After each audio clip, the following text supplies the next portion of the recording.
If you had asked any anime or manga fan a few years ago, they would have placed One Piece among the least likely candidates to break the streak of bad adaptations that had given live-action anime a bad reputation. What's that for? You being dumb. Previous recent attempts to translate between the mediums had struggled enormously to make anything passable, even when the anime they were adapting were significantly easier to translate than something as cartoony and action-heavy as One Piece.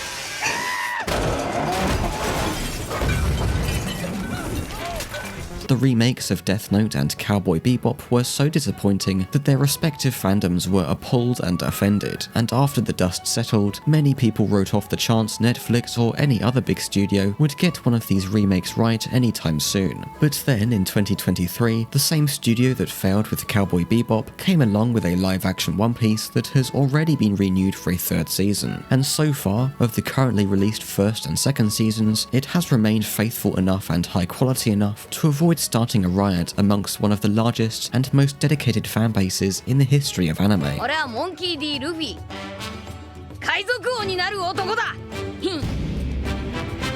One Piece is huge, and has been for longer than many of its fans have been alive, but you can't deny that, in whatever medium you choose to consume it, the wackiness of the characters and the world they inhabit requires some adjustment compared to even other famous examples of action shonen. To say that everything here is eccentric, from the character designs to the powers they collect, is putting it lightly, but it also eases its viewers into its absurdity over its gargantuan number of story arcs, and starting off as relatively tame as it does is kind of the main reason the live action had any chance at succeeding. In a way, the remake is existing on borrowed time, and will eventually reach a point where it either spends unprofitably high budgets trying and failing to live up to the anime, makes the deliberate decision to separate itself and continue down a more grounded, realistically filmable path, or stop on the high note of a predefined narrative cutoff. By then, the cast might be getting too old to believably portray their characters anyway. Okay, this is the peak of my career officially. Give or take a few changes, the fans seem happy to have received something at least half decent that doesn't act like it's ashamed of the source material and think it needs to be converted and twisted in all sorts of incongruous ways. And it has been good enough to, on a huge platform like Netflix, introduce a whole bunch of newcomers to a series that might otherwise seem daunting to dip your toes into, let alone catch up with the over 1,000 chapters and episodes. It's undeniable that the remake and everyone involved, the showrunner and cast especially, have demonstrated a passion for the original material and a sincere effort to respectfully translate it. That, and the knowledge their enthusiasm provides, reassures the audience a whole lot more than they usually get that the project is under guidance of people who genuinely understand One Piece, not to mention the broad oversight of the original author himself that is comfortably blanketing the whole thing. Oda-san, 演技は良かった。よかった。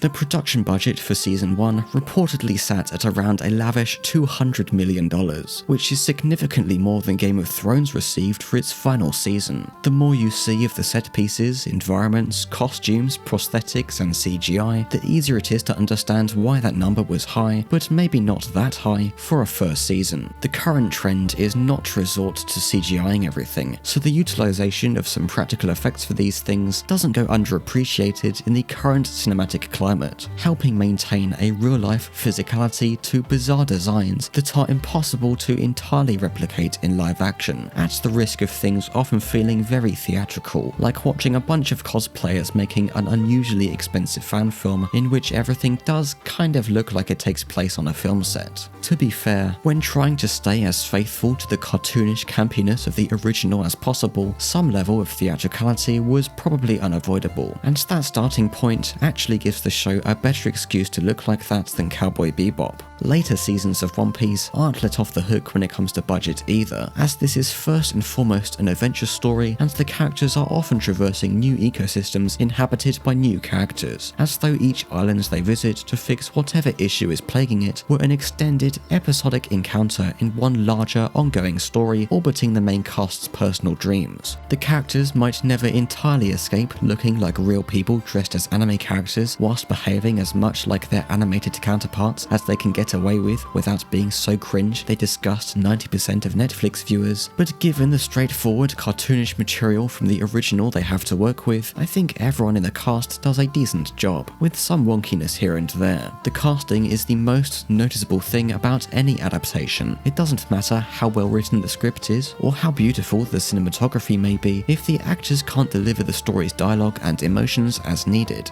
A bad or miscast performance is the hardest thing for mainstream audiences to look past, and so it was crucial that One Piece hit a certain standard defined by the audience's expectations. As soon as I find the One Piece, I'm gonna come back here, pay this bill in full, and with interest. It could be better, but thankfully they did hit that standard, and the casting has been the highlight of the series. They're not acting too over the top like anime characters, but they're not trying to avoid expressing their characters' personalities either. And hopefully, as the seasons go on, the ensemble manages to continually contribute to the chemistry essential to communicating the camaraderie of the Straw Hat crew, which naturally starts off a bit awkwardly as they get to know each other and their backstories get established. The other highlight is the action choreography, particularly the martial arts and sword fighting performed by Zoro.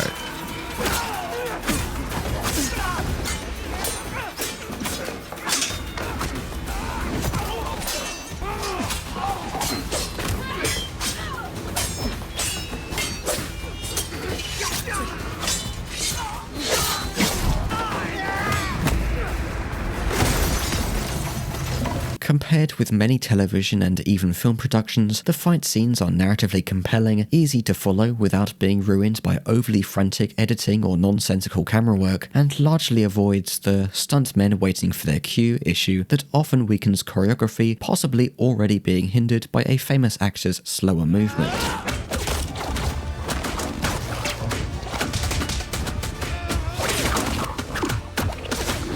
The playfulness of certain characters' magical abilities introduces wacky hijinks into many of the action scenes, but they are also a double-edged sword that exposes or reminds me of the suspension of disbelief and budgetary limitations of live action. That as powers become more prominent, the illusion will become harder to sustain across the translation, struggling to maintain a balance of believability, visual cohesion, and faithfulness to the original material.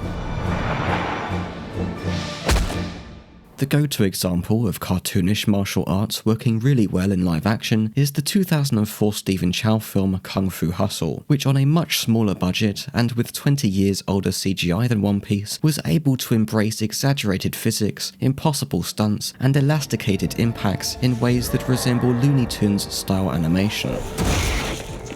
Its advantage, and why it has an easier time getting away with such levels of absurdity, is that, like all of Stephen Chow's films, it is primarily an absurdist comedy, and openly acknowledging the artificiality of its world is no detriment to drama that is barely intended to be taken seriously.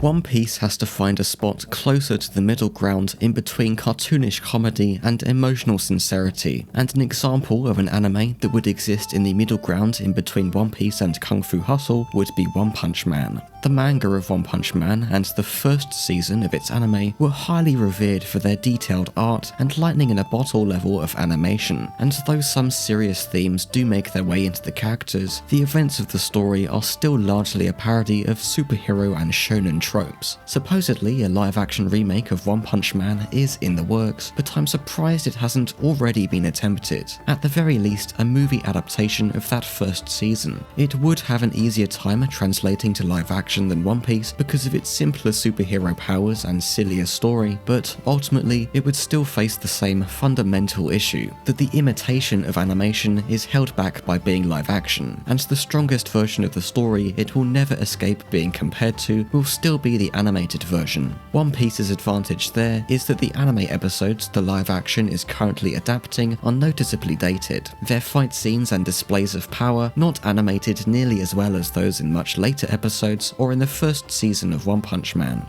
However, all of this still doesn't get to the heart of my real problem with the live-action One Piece. Even if the adaptation had been based on a series that might have an easier time making the translation, like One Punch Man, or my personal long-running shonen of choice that I would have been more interested in seeing them attempt, Hunter x Hunter, I would still be disappointed by the inconsistent filmmaking on display during its dialogue scenes, which are sometimes creative and other times plainly staged and repetitively stylized, with an overuse of extreme wide-angle close-ups with shallow depths of field that are intended to replicate the wide angles of the manga art. We used beautiful mini-hawk lenses that gave a gorgeous, slightly otherly bokeh, with a fall-off like anamorphic lenses, but to realise the manga framing in live action, I wanted to go further. Could we find lenses that let us shoot as wide as the lenses Yorgos Lanthimos used on The Favourite, but took out the fisheye bend and give us a super close focus? If we could, we'd be able to stay close to characters whilst seeing the worlds they enter at the same time. In practice, those ultra-wide angles, especially at their most extreme, end up undermining the scenes, because there isn't enough narrative weight or visual purpose within them to justify their use or make them effective. Frankly, I'm surprised I haven't been able to find more complaints about such out-of-place stylistic choices, because most of the people watching Netflix's One Piece aren't going to be the kind of audience who is used to eating up films as weird as those directed by Yorgos Lanthimos. Look at me!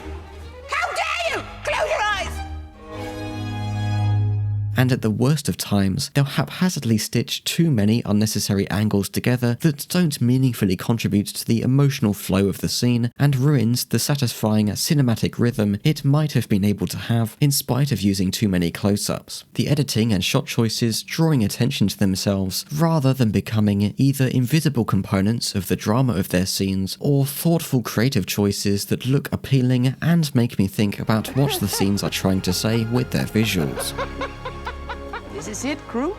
That pointless heavy-handedness reinforces the sense of watching something constructed rather than lived in, amplifying the high-budget fan film or cosplay-like quality that already makes immersion challenging, especially for someone who has struggled to fully connect with the world of One Piece in the first place. I don't bow down to any man. I'm no man. Or fish.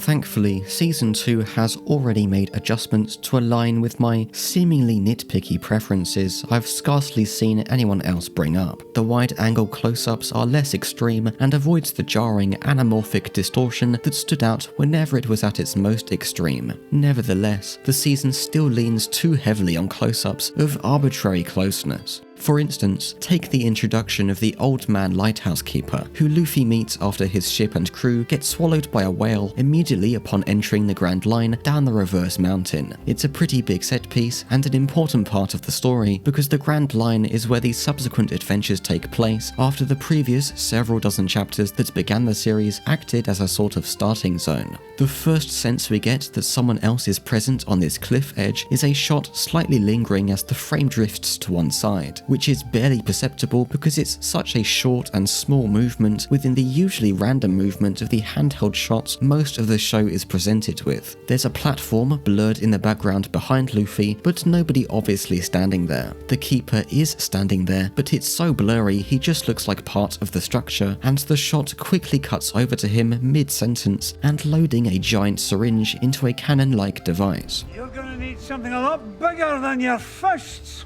We jump back to a close-up of Luffy reacting and asking this guy who he is. Who are you? Which he replies to as we jump back over to a close-up of the syringe, then to a close-up of the side of the cannon device that pushes in on the old man, finishing his reply. It's not a long reply, but it takes place over 3 shots. Just an old man doing his job.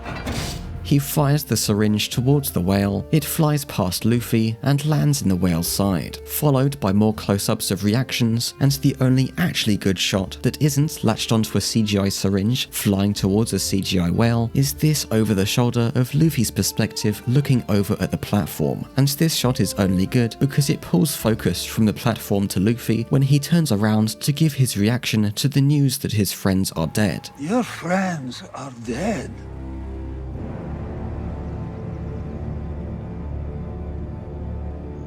very simple, but at least somewhat enhancing the drama more than cutting to another disconnected close-up would. Besides that, the dialogue exchange between Luffy and the Keeper never sells the fact that they are sharing a physical space, and at this distance, with the crashing ocean and a massive whale nearby, Luffy shouldn't even be able to hear the dramatic line that his friends are dead. Not that you would be able to tell from how low the environmental ambience is in the mix, which happens occasionally in the series and is a great way to reinforce the artificiality of set pieces.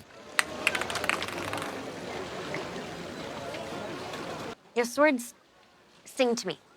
They always have. I found out in my studies that there's this... Giving the impression of actors performing on a soundstage in front of a green screen, regardless of how the scene was actually shot. It's not like the music trying to over-dramatize the "friends are dead" line is overpowering the ambience that is there, and Luffy is shouting his lines. My friends are still in there. We have to get them out of there now. Maybe because of the distance and not the imaginary ambience, or just out of panic that his friends got eaten by a giant whale, but shouting nonetheless. So I can assume they thought having the Keeper shout his dramatic line would come across as more amusing than dramatic. If that's the case, why keep the characters locked in these positions? Why not wait to deliver the "friends are dead" line until seconds later when Luffy runs up to the lighthouse to converse with the Keeper up close? Of course, when that happens, it turns into more close-ups. There's even a moment that would have been fit for a point of view shot, or at least something low angle panning up at the lighthouse, when Luffy looks up at the lighthouse whilst this old guy explains who he is. But nah, better luck next scene. Your crew is dead. You don't know my crew.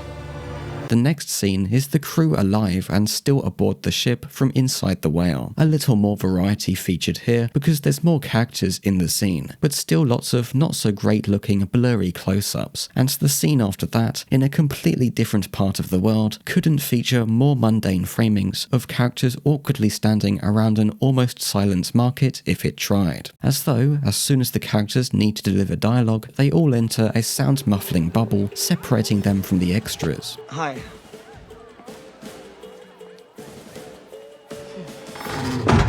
Also, for some reason, some random, what sounds like stock music starts playing at the end of this scene and then ends upon cutting back to the lighthouse, where the Keeper starts playing some diegetic music that could have provided the auditory transition they were looking for. Peace at last. Anyway, performances may be the most important to provide a baseline level of quality, but to reach higher, every single filmmaking component has to work together, and I'd say the creative potential of cinematography and editing, which makes the medium unique, can push this vague notion of cinema further than the other components are able to, and so cinematography and editing are where masterpieces can be made or missed. Not that Netflix's One Piece has so far reached anywhere near enough that level that it has to worry about missing out, as the majority of viewers aren't going to care about or notice this kind of filmmaking stuff nearly as much as whether the adaptation is faithful to the manga, whether the inevitable changes it does make are narratively lackluster, or if being live action becomes too limiting or expensive to keep up with the anime scale. If someone enjoys the taste of this world they get out of the live action and isn't opposed to trying out the anime or manga, there's a heck of a banquet to chew into, and even an upcoming anime remake aiming to modernize the early episodes, which may very well end up being the actual definitive version where the story's scale, cartoonish energy, and emotional impact can be fully realized. You'll die. I don't care.